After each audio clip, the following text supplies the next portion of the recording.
আসসালামু আলাইকুম ভিউয়ার্স, সবাই কেমন আছেন? আশা করি সবাই ভালো আছেন।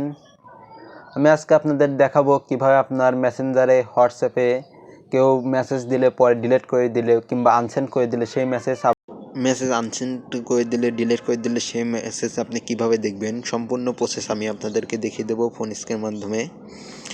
তো আপনাদের খুব গুরুত্বপূর্ণ একটি কাজ দেখিয়ে দেবো। যারা এখনও আমার চ্যানেলটি সাবস্ক্রাইব করেননি, সাবস্ক্রাইব করে পাশে থাকা বেল আইকনটি অন করে দিবেন, যাতে আপনারা খুব সহজে কাজটি শিখে নিতে পারেন এবং বন্ধুদের মাঝে শেয়ার করে দিবেন।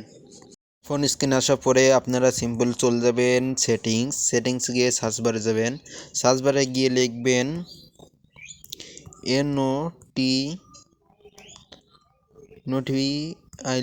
নোটিফিকেশন লেখার পর নিচে দেখবেন নোটিফিকেশন হিস্টোরির উপর ক্লিক করে দেবেন। ক্লিক করার পর নোটিফিকেশন হিস্টোরিতে আবার ক্লিক করবেন। ক্লিক করার পর এখান থেকে অন করে দিবেন। অন করে দেওয়ার পরে এখন যদি আপনাকে কেউ মেসেঞ্জারে কিংবা কোন জায়গায় মেসেজ ডিলিট করে দেয় আপনি দেখতে পারবেন কিন্তু। তো আমি আগে আপনাদেরকে একটা মেসেজে আনসেন্ড করে দেখিয়ে দিচ্ছি। তো আমি এখান থেকে এই মেসেজটা ডিলিট করে দিচ্ছি।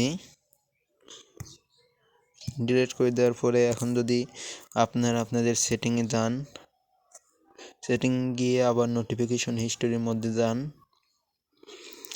এখন যদি নোটিফিকেশন হিস্টোরির মধ্যে যাই তাহলে দেখতে পারবেন, এই দেখেন এখানে কিন্তু ডিলিট করা মেসেজগুলো দেখতে পারবেন।